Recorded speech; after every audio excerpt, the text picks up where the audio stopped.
Well, good morning. My name is Josh. If you don't know me, I'm the youth minister here, which means I work with middle and high school students. It's a joy to be a part of just leading the next generation and really seeing them take the lead as well to raise up the next generation of leaders. I like to say hello to everyone here in the room. Glad you're here with us on this first Sunday of fall break. Glad you're committed.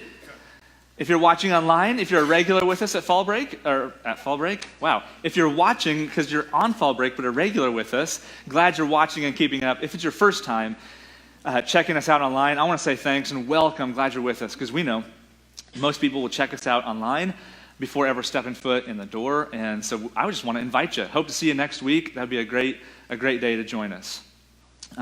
Today we're in part 2 of this series called David, the Life of a King. And you'll see the logo, you see it on your notes. David is just this incredible man of the Bible.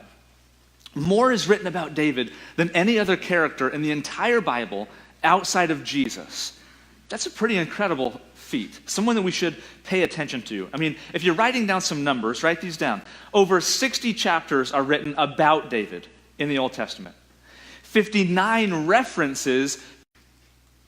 He was 6 cubits and a span. All right, fancy language to mean somewhere between 6'9" and 9'9". Huge man. He had a bronze helmet. He wore a coat of scale armor weighing 5,000 shekels. That's 125 pounds at least. On his legs, he wore bronze shin pads, is what they are basically. Bronze javelin was slung on his back, and a spear shaft was like a weaver's rod, and its iron point weighed about 20 pounds, 600 shekels. How would you like to get hit by a spear weighing 20 pounds thrown by a giant? He was obviously intimidating. And he had all this armor, but apparently that wasn't even enough because he had another man that ran in front of him with a shield. More armor. No wonder no one would fight him. They were all scared. You know, the most qualified opponent for Goliath was actually Saul. Goliath was tall, right? Like really tall. And the tallest one of the Israelites we know was Saul. But what we see is Saul looked the part, kind of like Adam said last week, but looking the part isn't really what God's cared about. It's having the heart. And where Saul looked the part, he lacked the heart. He didn't do the fighting that the leader of God was apparently supposed to do that day. Goliath is taunting, and his exact words are, "Choose a man and have him come down to me." Like, are you man enough? Come at me. He says, once again, "Choose a man and let us fight each other." Twice he says man. And then in verse 11 it says, "On hearing his words, Saul and all the Israelites were dismayed and terrified." They are shaking in their boots. They run back to their tents, huddled up under their electric blankets, and just trying to stay warm. But the story pauses here, takes a time out and says, all right, that's the picture of Saul. Let's go look at David. David's back at home still. He's still a shepherd, the youngest of 8 sons in his dad's house. The 3 oldest sons are actually on the battlefield with Saul. But David's back at home, and Jesse, his father, says, hey boy, why don't you go check on your brothers? They're out like fighting, but why don't you take a break from your sheep and go check on the guys? Take them some wheat thins and mozzarella sticks. You know, they're hungry. So David's obedient, and he does it. The next morning, he gets up early, he goes, and he doesn't just get to the camp, he gets to the front lines of the battlefield. He's like with the guys, and he sees Goliath come out. This has happened 40 days now. So it says Goliath made his usual defiance. He's been doing it for a month and a half. And it's like, I got the alarm clock goes off. Let's go hear Goliath and let's go back to camp. Like, it's every day. They're just doing that and going back and doing that and going back. And David's like, what is going on here? And he actually says, who is this uncircumcised Philistine that he should defy the armies of the living God? Who does he think he is? David saw something that no one else saw. I mean, we saw last week, God sees the heart, which no one else sees. Everyone else looks at the outside appearance. God sees the heart. But interestingly here, David sees something that no one else sees too. Everyone else sees intimidation. David hears blasphemy. Others hesitate. David acts. Others see despair. David sees opportunity. Others see a giant. David sees a dwarf. Because everyone else says, shepherd boy versus a giant? Boy, you can't win. And David says, Goliath versus the Almighty? I can't lose. He sees it totally different than everyone else. And he says, I'll do it. I'll do this. I will fight. And the word gets around, and Saul, he's excited because he's huddled up under his blanket in the tent, eating grapes or whatever. I don't know. And the word gets around that a mighty warrior is going to come and fight Goliath. And he's like, all right. So if it was 2018, here's what he would have thought is coming. We have that picture? The Rock? Oh, yeah, there we go. Okay. Saul thinks like, all right, Dwayne Johnson is going to put the beat down on Goliath. Instead, here's what he got. Okay. If you don't know, this is Tom Holland, who played Spider-Man in the most recent movie. And I don't know if this is right or not, but I think there's a few similarities because he's like a legit superhero and he has some things that you can never see. And David is kind of the same way. He walks in, everyone else had ignored him, pushed him to the side, says, you're little, you can't do this. But David said, no, I know who I am. I know who God is. I can do this. And Saul says, okay. David mentions, I've been a shepherd, I've killed a lion, I've killed a bear. I love this. It says, when they came at me, I grabbed them by the hair and struck them down and killed them. Can you imagine grabbing a wild animal by the hair? But David's done it. And he says, the Lord who rescued me from the paw of the lion, the paw of the bear, will rescue me from this Philistine. And Saul says, all right, well, if you're going to go, I guess dress like a warrior. And he makes David put on his own armor. Like Saul's armor gets put on David, and he's swimming in this stuff because it's huge, it's 3 sizes too big. And David's like, sir, I can't do this because this isn't me. These haven't been battle tested. This is not what I know. Instead, what about this?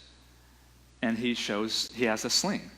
Now, this is an ancient sling. When I had a slingshot growing up, it was the little stick with the rubber band, and I went, boo, like that. Like that's about how much power it had. If I was close enough, I might be able to knock a soda can off of a tree branch or something. This is a legitimate weapon. Any hunters in here know things about guns? The stopping power of an ancient slinger was equivalent to an average modern day handgun. The warrior could get it slinging around so fast within a matter of a second or two and propel it at 34 meters per second, which means I'm not really good at distance, but I think the back of the room is less than 34 meters. I wouldn't even have time to blink, and a rock would be in me. In fact, the Romans had a pair of tongs to get out stones from people's bodies that had been propelled by slingers. They had a special tool just to get this out. This was a weapon utilized in the army. It wasn't just a shepherd toy. This was a legitimate weapon. And David walked into this fight knowing that he had the advantage. David, he had this realization, and I think it's a question we have to wrestle with today. Here it is. Do you want to be Goliath, or do you want to beat Goliath? Everyone else was telling David, you got to be Goliath. You got to wear the armor. You got to fight hand to hand. You got to be big and strong. But David said, no, I want to beat Goliath. I want to fight better. I want to fight with better weapons. I want to fight so I can win, not so I can lose. And so he goes out there to beat Goliath. He goes out to the battlefield, and a picture is just beautiful. He goes out there, and Goliath, he thinks he's going to get a mighty warrior too, but this boy starts running up, and he's like, who am I, a dog? You come at me with a boy? I'm a man. I want a man's fight, not this boy. Am I a dog? You come at me with sticks? But David, he just starts into his rant about, you talk about God, I'm going to fight against that. He says, you come against me with a sword and a spear, a javelin, but I come against you in the name of the Lord Almighty, the God who you defied. He starts running towards Goliath. He slung the sling and struck the Philistine on the forehead. The stone sank into his forehead. He fell face down on the ground. And that day, David triumphed over the Philistine with a sling and a stone, without a sword in his hand. He struck down the Philistine and killed him. Man, what a story. Shepherd boy wins the day. In so much of my life, at least, I've read the story of this little boy was saved miraculously, he was an underdog, totally outmatched. But I don't think that was true. I think David had two clear advantages that day. And if you're taking notes, they're this. He knew how to fight. He knew how to fight. And then out to the side of that little blank, write this. Here's what that means. He knew who he was. David knew how to fight because he knew who he was. Second one is this. He knew who to trust. He knew who God was. You can write that out to the side too. He knew who he was and he knew who God was. And with those two clear advantages in the day, David, he couldn't lose. Everyone else assumed the battle would be hand-to-hand combat. And here's the truth. If David would have taken the battle, the hand-to-hand combat, he most certainly would have lost. Everyone else was immobilized in fear because they thought no one can match Goliath. Well, that's true if you try to fight like Goliath. You're not going to win against Goliath if you try to be Goliath. But David wasn't trying to be Goliath. He was trying to beat Goliath, and he used the best weapon against the enemy. David ran not because he was mustering up courage. I love watching these movies like Braveheart or Lord of the Rings. The battles are lined up. They got, they're riding their horses with the big sword and they shout all the way, right? Ah! Does that muster up? Does that make you stronger? If you shout, does that make you stronger? And I get the feeling that we read this story like that David was running to muster up his courage. He was running because he had a huge sitting duck with a couple 100 pounds of armor that couldn't move fast. So he ran because speed was his friend, and he slung it, and Goliath fell. The battle was over before it even began because David understood who he was. We are in a battle today, and the Bible describes it as a battle not against flesh and blood, but a battle that takes place in the spiritual realms, that Satan is our biggest enemy. And if he can get us to fight on his terms, we are most certainly going to lose. Satan will create a false confidence when we trust in the wrong thing. Goliath had an immense confidence. He thought he was the biggest warrior out there. And if you fought him on his terms, he was the biggest warrior out there. But Satan will do the same thing to us and convince us that we have to fight our battles a certain way. And when we do that, we are most certainly destined to lose. Consider this. You're all here. It's fall break. Maybe some of the more committed ones, right? Everyone else is traveling at the beach. No shame. I'm not trying to make people feel bad, but you're here, right? And the temptation is, I go to church every week. I look the part. Question for us all, myself included. Where's our heart? Is our confidence in the fact that we look like a Christian, doing the right things, showing up, and have we been lulled into complacency? Because here's the deal. Read this story, and you'll see Saul, a king that looked like a king, but for 40 days ran back to his tent. He showed up on the battlefield, sang some battle cries, and went back home and did nothing. Do we do that? Something to consider. Satan will try to take the battle on his own terms, and we will be convinced we need to be someone we're not. So if we're not successful in a certain area of our life, he'll convince us to become something we're not, to cut corners, to lie, to cheat, to steal. Everyone else is doing it after all, so why not me? In business, we might be tempted to cut corners. We got to get it back in the black, right? It's in the red, we got to get it in the black, and everyone else, they don't really report that on their taxes and stuff, so I'm not going to either. And we can be tempted to become someone that we were never created to be. But that's not how David won that day. Maybe it's image for us. Maybe Satan is trying to get us to take the battle to image and become someone that we're not at all. Maybe we see someone else's post and they have a certain number of likes, and if we don't have that number of likes, we take that post down because that's the measure, that's the status. Or maybe like you're a mom and you think like, I need to have this image of like, my kids are always in matching outfits, and I always post to Instagram my Bible and my journal and my pen and my coffee, and I'm having a perfect devotional life. Aren't we convinced all the time like we have to look the part of, I don't know, a devoted Christian or something, whatever it is, and Satan gets us to fight a battle, to become someone we're not, to become a fake, to do things that we think are going to make us happy, but at the end of the day, they're like the armor that Goliath wore. We think that they're going to give us safety or security, but they don't last, and they don't win the real war. All the time, Jesus has remedies that render every weapon of Satan's powerless. You think about Jesus. He says, you're accepted,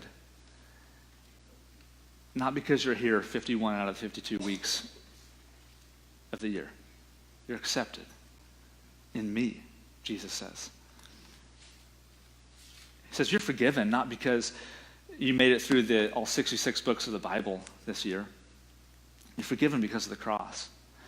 And far too often we're focused on, the battles we're facing or what we do to perform rather than on God and what he's done. And if we just look at the cross, we see forgiveness. Jesus, he says, I actually offer real life. Satan will give you fake life, but I offer real life. And like in the Sermon on the Mount, Jesus says, you build your house on what I say, it's actually going to work. It's a rock, it's a foundation. You build your life on all these false pretenses, it's going to fall down when the storm comes. With Jesus, we know joy is always on the way, no matter what life is throwing at us. See, David won that day, not because of some miracle, but because he knew two things. He knew he was enough, that God had created him. And he was enough as David. He wasn't changing to be someone else. God had created him that way, and he knew God was enough. He didn't try to be Goliath. He wanted to beat Goliath, and that meant staying true to himself. God, this is true for us too. God has already given us enough. He's already given us everything we need. We tend to focus on the giants fighting against us rather than the God who is fighting for us. And David that day was focused on the God fighting for him. He knew who to trust. He referenced past victories, if you noticed that. He actually said lions and bears. This had happened multiple times. And once again, let me remind us, when David shows up in the story, he's the first one to mention God. The army of Israel, they didn't talk about God. Saul didn't talk about God. Goliath, he called the army of Israel, all you warriors with Saul, he didn't mention God. David shows up and says, why isn't anyone talking about God? He's the real hero here. And over and over and over, he continues to talk about God more and more and more. Once to the army of Israel, then he talks twice about God to Saul, and then to Goliath, it's like over and over and over. You talked about God, well, God's going to defend me. God this, God this, God this. And he has this clear focus on God. Remember, David was the man after God's own heart. He trusted God because he knew God had been faithful to him in the past. And he had confidence for the future that was going to happen again. Bottom line today for you, church. You are enough. We are enough when God is enough. Don't try to fit yourself into performing a certain way, to look a certain part, to have success, because God has already given you enough. He has created you. You are enough when God is enough. David found victory that day, not because he looked the part, but because he had the heart. And because he had the heart to see what God was up to, see who God had created him to be, he ran into a battle he knew he could win. And he did. God help us to do the same thing. That when we consider our lives, we so often want to become someone that we're not. We need a certain status update, or we need a certain number of people to like us or to notice us, or we need to do a certain number of good things to outweigh our bad things, or so we think. And God, help us today. Help us today to realize you are enough. You've created us. And when we are us, the version that you have created, that's enough. Because you're enough. So I pray today, whatever battle we're facing, whatever giant it is, I pray we would focus more on the God who is for us, who has delivered us, than the problem in front. We know that you can do this, and we pray that you will, and we trust in Jesus. Amen.